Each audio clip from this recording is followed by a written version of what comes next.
ادھر سندھ کے قوم پرست یہ الزام لگاتے ہیں کہ ایم کیو ایم اس کا ساتھ دے کر گویا راہ ہموار کر رہی ہے کراچی کو الگ صوبہ بنانے کی.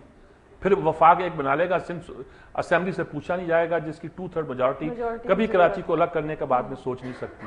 تو یہ ساری پھر یہ صوبہ بن جائے گا تو ایک بات اور بھی ہوتی ہے, صوبہ بن جائے گا تو بات اس میں یہ ہوتی ہے کہ صوبہ جو ہے اس کی سینٹ میں نمائندگی ہوگی برابر کی نمائند پر, تو برابر کی بنیاد پر نمائندگی ہوگی تو پھر فرض کیا پنجاب کے 2 صوبے بن جائیں گے تو ان کی نمائندگی ڈبل ہو جائے گی. تو بہت سارے ایشوز ہیں جو اس کو دیکھنا ہے کس بنیاد پر ہے. پھر یہ ہے کہ آسانی سے ساتھ آپ بنا لیں سرائیکی صوبہ, کل وہاں بہاولپور کے صوبے کی تحریک جو زور پکڑے گی, وہ تختے لاہور سے اگر ناراض ہیں تو اتنے ہی وہ تختے ملتان سے بھی ناراض ہوں گے. تو اس لیے یہ ساری سچویشن ہے. ہاں سرائیکی بینک کا انہوں نے کہا کہ جی میں اسٹیٹ بینک سے کہتا ہوں آپ جہاں تاجر مل کے کچھ کریں, کسی کو ابھی لائسنس مل جائے گا وہاں کسی کو, آپ سرائیکی بینک بنائیں. تو گویا ایک شناخت دینے کے لیے ایک پروسیس انہوں نے تیز کیا ہے. اور دیکھیے یہ اس وقت ہے جب ملک بہت ہی نازک مرحلے سے گزر رہا ہے, تو سوچا جائے تو یہ ایک میرے خیال میں اس وقت یہ مسئلہ ہمارے لیے امپورٹنٹ نہیں ہے. کل اگر بات کرنی تھی بنو جیل کی کرتے, کابل پر طالبان کے حملے کی کرتے, گلگت تو بلتستان کی کرتے جہاں آج بھی کرفیو لگا ہوا ہے. لیکن یہ سب الیکشن کا سال ہے نا, تو ان کے لیے تو یہ باتیں زیادہ سود مند. یہی بات ہے ہمارے ہاں, ہم نے جمہوریت کو بھی ایسا کھیل رنگ دے دیا ہے کہ لوگ جو ہے نا وہ پریشان بھی ہوتے ہیں اور حیران بھی ہوتے ہیں کہ ہم کہاں کھڑے ہیں اور کیا کر رہے ہیں. اچھا میر صاحب, نوجوان یوتھ ہمارے ساتھ موجود ہے, آپ اپنا نام تعارف کے ساتھ جو بھی سوال جاننا چاہتے ہیں, جو بھی بات پوچھنا چاہتے ہیں وہ پوچھیے گا. میرا نام اقصیٰ مظفر ہے اور میں یونیورسٹی آف ساؤتھ ایشیا سے ہوں. میرا سوال آپ سے یہ ہے کہ بنو جیل کا جو واقعہ ہوا ہے, ٹھیک ہے, اور یہ ہماری حکومت کی نااہلی کی وجہ سے ہے یا یہ پری پلان تھا؟ کیا یہ واقعہ معمولی تو نہیں ہے جو یہ ہو چکا اور اس پہ ہم اب آنکھیں بند کر کے بیٹھے ہیں؟ ایک بات دیکھیں جی, یہ حکومت کی نالاکی بھی ہے, پری پلانڈ بھی ہے. نالاکی تو اس لحاظ سے کہ وہ اس کا ان کو علم نہیں ہو سکا, ان کی جو جاسوسی تھی جو ہوتی ہے ہر جگہ وہ فیل ہوئی ہے. جی ہم کہتے ہیں انٹیلیجنس فیلئر, ہر بات پہ ہم کہا کرتے ہیں انٹیلیجنس فیلئر ہے, تو یہ تو بہت بڑا انٹیلیجنس فیلئر ہے. اور رحمان ملک ہر بات پہ کہا کرتے تھے ہم نے اطلاع کر دی ہے پنجاب, پتہ نہیں جہاں ان کو اطلاع کیوں نہیں ہوئی اور کیسے ان کو خبر نہیں ہوئی. دوسری بات یہ ہے کہ اگر یہ اس کے ساتھ ہی ایک طرح کی اگر وہاں سیکورٹی موجود تھی, فوج کی کئی چیک پوسٹ چھوڑ کے آئے ہیں, وہ لوگ گزر کے آئے ہیں, اتنے 100 لوگوں نے حملہ کیا اور اکٹھا کر کے وہ غائب بھی ہو گئے ہیں, اور آپ کہہ رہے ہیں کہ جب اپنے اپنے ٹھکانوں پہ پہنچیں گے, اس کا مطلب بہت ویل پلانڈ تھا. ان کو یہ بھی پتا تھا فلاں بیرک میں کہاں ہے, کہاں ہم نے اٹیک کرنا ہے, کہاں ہم نے کرنا ہے. یہی صرف نہیں کہ ایک گولی نہیں چلی, بلکہ یہ بھی ہوا ہے کہ وہ صحیح ٹارگٹ پہ پہنچے, اور ٹارگٹ پہ پہنچ کے انہوں نے صحیح بندوں کو نکالا اور لے کے چلے گئے. جی یہ 389 یا کتنے لوگ جو لے کے 85 لوگ لے کے چلے گئے, یہ معمولی بات نہیں. ان میں کچھ لوگ واپس آئے, چھوٹے موٹے جرائم میں بیچارے جرائم پیشہ لوگ تھے, ان کو کہا کہ ہم اگر چلے جائیں گے تو ایکسپاؤنڈر ہو جائیں گے, مفرور قرار دے دیے جائیں گے, زیادہ سزا ملے گی. بیسیکلی یہ ہماری کوتاہی بھی ہے, انٹیلیجنس کی ناکامی بھی ہے, اور ہماری فورسز کی یعنی کہ جو وہاں نگرانی کے لیے موجود تھیں ان کی ایک بہت بڑی مجرمانہ غفلت ہے. اس لیے پورے لوگوں کو, کمشنر کو بھی اور ڈی آئی جی کو بھی اور ایس پی جیل خانہ جات کو, جو سب کو بھی انہوں نے معطل کر دیا, فوری طور پر تبدیل کر دیا. جی میرا نام Ahmad Bilal from Punjab college of science. میرا آج کا سوال یہ ہے کہ افغانستان میں طالبات اتنی طاقتور اور مضبوط ہو گئی ہے کہ وہ اپنے مقصد میں کامیاب ہو رہی ہے, اس کے علاوہ کہ سیکورٹی بھی ہے پھر بھی وہ کامیاب ہو رہی ہے. دیکھیں جی, یہ جو ایک ان کا خیال تھا, یہ اب بڑا امریکہ میں بھی لوگ پوچھ رہے ہیں کہ آپ کن کے خلاف لڑنے آئے. طالبان کے خلاف تو اب لڑنے نہیں آئے تھے, آپ تو اس لیے لڑنے آئے تھے کہ افغانستان میں آپ خیال میں اسامہ بن لادن موجود تھا, اور اسامہ بن لادن جو ہے وہ القاعدہ کا سربراہ تھا, اور اس نے پلاننگ کی تھی 9/11 جو ٹاورز پہ حملے کرنے کے لیے. آپ نے اس کو مارا تھا, آپ چلے جاتے. جیسے 91 میں آپ نے خلیج گلف وار میں آپ نے عراق پہ کویت کو خالی کرایا, عراق پہ آپ بغداد تک گئے, نو فلائی زون قائم کیا اور وڈرا کر گئے, اسی میں آپ کی عزت رہ گئی. جب آپ دوبارہ حملہ کیا آپ نے وہاں پھنس گئے تو ذلیل ہو کے نکلے, آپ کو سبق لینا چاہیے تھا. اب ہوا یہ ہے کہ یہاں بجائے سبق لینے کے اب آپ طالبان کے خلاف لڑ پڑے. طالبان سے آپ کی دشمنی کیا ہے, آپ نے ان سے اقتدار چھینا, آپ نے ان کو, اب آپ ان کو دشمن بنا کے بیٹھ گئے ہیں.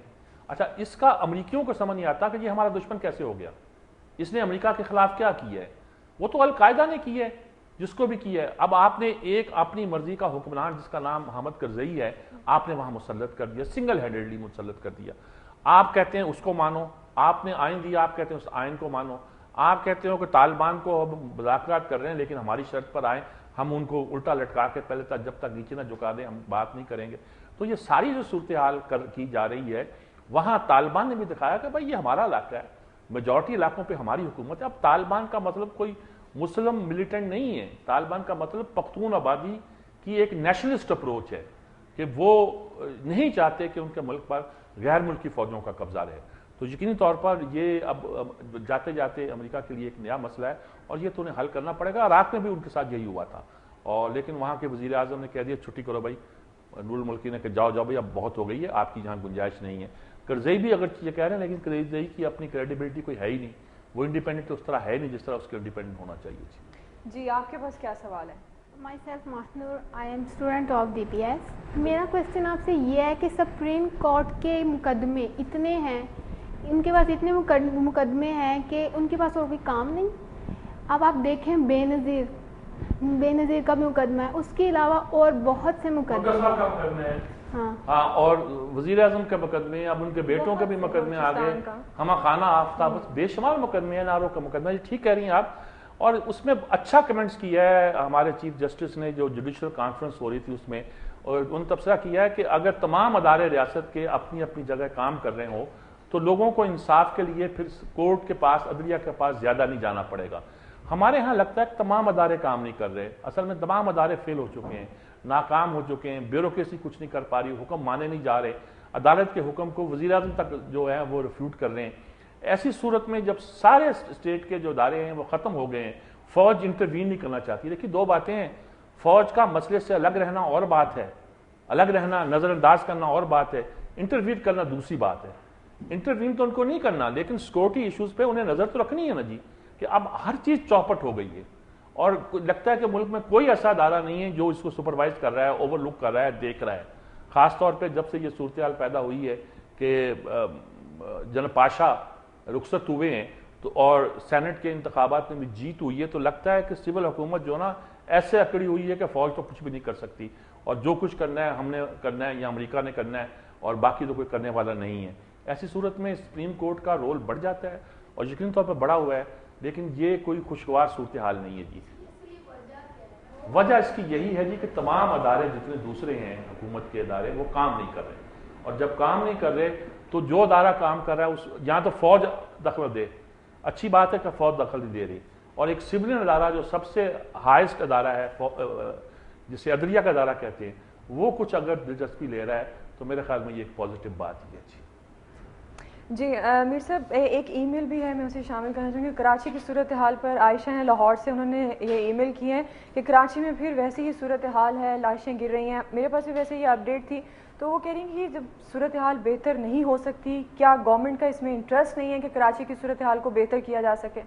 اصل میں دیکھیں ابھی خیر 2-3 لاشیں نکلی ہیں کل پرسوں بھی. اچھا, لاشیں جس علاقے سے نکلتی ہیں اس علاقے کے علاقے سے ہم سوچتے ہیں کہ یہ کس کی لاشیں ہوگی جی, اور مارنے والا کون ہوگا اور مرنے والا کیا ہوگا. عجیب و غریب بات ہے, میں نے یاد ایک کالم لکھا تھا کہ اس وقت یہ ایکچوئل ہوا تھا کہ جناح ہاسپٹل وہاں کا سب سے بڑا ہاسپٹل ہے, اس کے باہر کیمپ لگے ہوئے تھے کہ مہاجر ادھر خون دینے آئے, دوسرا کیمپ تھا پنجابی ادھر خون دینے آئے, تیسرا کیمپ تھا سندھی ادھر خون دینے آئے. اچھا, اس وقت میں نے کہا کہ خون اس طرح تقسیم ہو گئے ہیں کہ سندھی خون, مہاجر خون. اچھا, یہ فیکچوئل تھا. اتنی نفرتیں وہاں پھیل گئی تھی کہ اب وہ نفرتیں نہیں ہیں, اب انٹرسٹ گروپ ہیں زیادہ جی. اگر آپ پٹھان مرتے ہوئے دیکھتے ہیں تو اس لیے نہیں کہ صرف پٹھان ہے, بلکہ ان پٹھانوں کا ایک انٹرسٹ گروپ ہے جو کلیش کرتا ہے دوسرے طبقے کے ساتھ. مہاجر مرتے ہیں تو اس کے وجہ کہ ان کا بھی انٹرسٹ گروپ ہے. اب کہتے ہیں وہ مافیا یہ کر رہا ہے, بھتہ لینے والے کر رہے ہیں. اب بھتہ لینے والے ایک سے زیادہ ہو گئے ہیں, لوگ چیخنے لگے ہیں, صاحب ہم ان کو بھتہ دیتے تھے, یہ کہاں سے آ گئے؟ آپس میں طے کر لو کہ ایک نے لینا ہے, کس نے لینا ہے, تم نے لینا ہے کہ تم نے لینا ہے. چنانچہ جو اس کو صورتحال وہاں کی ہے وہ یقینی طور پر تینوں سٹیک ہولڈر میں بار بار یہ میں کیا سبھی کہتے ہیں وہ حکومت میں ہیں, اے این پی بھی حکومت میں ہے, پیپلز پارٹی بھی حکومت میں ہے, ایم کیو ایم بھی حکومت میں ہے. پھر جھگڑا کیا ہے؟ اگر آپ کی نیت ٹھیک ہے اور سب آپ اقتدار میں ہیں اور اس کے مزے لے رہے ہیں, پھر فیصلے کرنا تو آپ ہی کا کام ہے نا جی. اور یہ تو نہیں آج ٹوٹی کھولی تو پانی بہنے لگا, کل بند کی تو ختم ہو گیا. پانی نہیں, خون بہنے لگا, میں کہنا یہ چاہیے تھا.